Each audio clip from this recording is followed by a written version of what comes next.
I'm Dalton Barrett for News Radio WGNS, and here are some of the top stories impacting Rutherford County on your Rutherford Roundup for Friday, December the 5th, 2025. A leadership transition is underway at Whitworth-Buchanan Middle School as Chris Butner has been named the new principal beginning in January.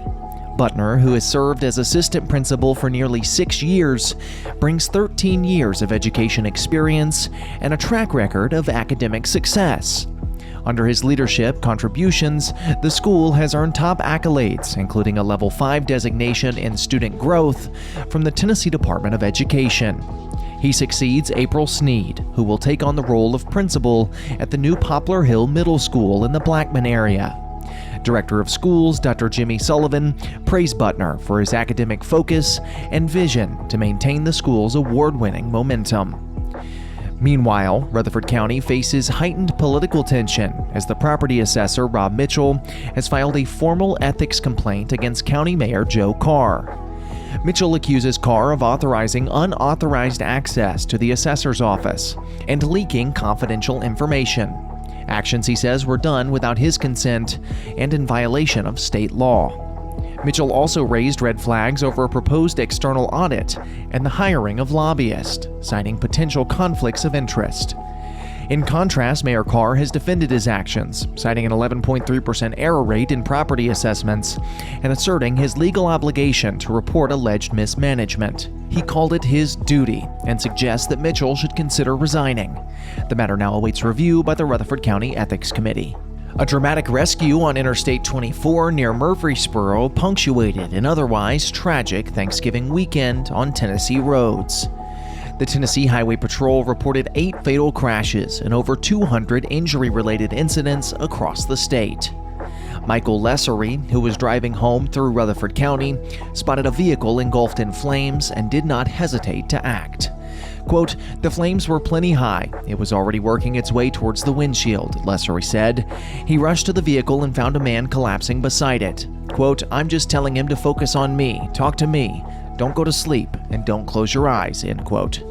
Emergency crews transported the man to a nearby hospital. While his condition remains undisclosed, Lessery's selfless actions are being praised across social media. Still, he humbly states, "I think I did what any good human should do."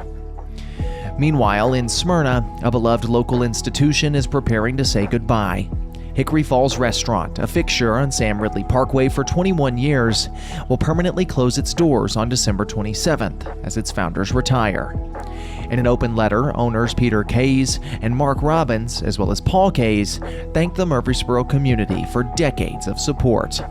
Known for its inviting atmosphere and comfort food, Hickory Falls has hosted countless milestone moments for Rutherford County families. The owners praise their dedicated staff and encourage guests to stop by before the final day, especially if holding gift cards. They close their message with a heartfelt thanks, saying, "You've been our extended family."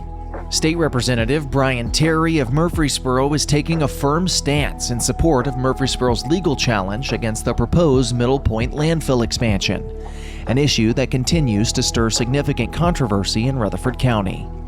The dispute centers on a 627-page application from BFI Waste Systems of Tennessee, seeking a 70-foot vertical expansion to accommodate an additional 19 million tons of waste.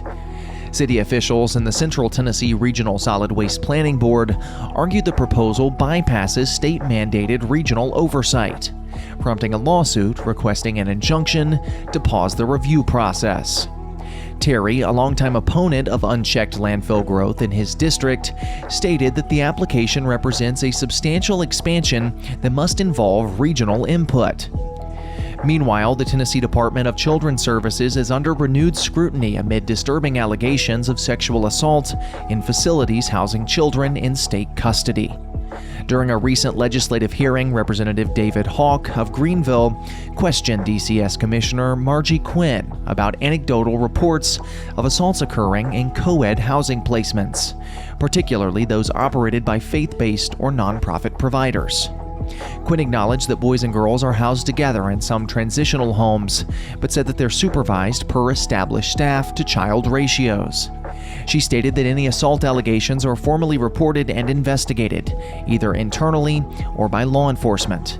The allegations have reignited calls for increased oversight and accountability within Tennessee's child welfare system. Holiday cheer will take center stage this weekend as the town of Smyrna hosts its 50th annual Christmas parade, set for Sunday, December the 7th at 2 p.m. The parade will follow its traditional route northbound on Lowry Street from Mayfield Drive to Nolan Drive, rain or shine. Leading the celebration will be the Smyrna Fire Chief Brian Goss, followed by a procession of marching bands, dance teams, antique vehicles, and festive displays. In addition to festivities, this year's Golden Anniversary Parade also serves a greater purpose.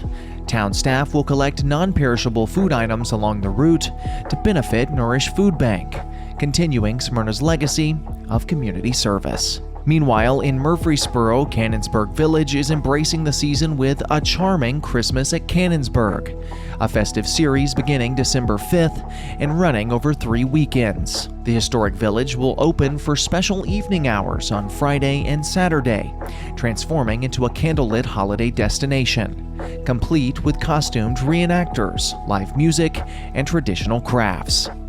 Families are invited to stroll through rustic holiday decor, drop letters to Santa at the general store, and enjoy a nostalgic step back in time. On Saturday, December 6th, the village will host its annual holiday market from 4 to 8 p.m., featuring local vendors and seasonal goods. Admission for evening events is $5, with children under 5 admitted for free. That's all for now. For updates on these and many more local news stories, be sure to check out our website, wgnsradio.com. Follow us on social media at News Radio WGNS on Facebook, as well as on X. If you're enjoying the show, be sure to leave a rating or a review on Spotify and iTunes, a comment on YouTube, or share it with a friend. I'm Dalton Barrett for News Radio WGNS, part of your Good Neighbor Network. And I'll talk to you later.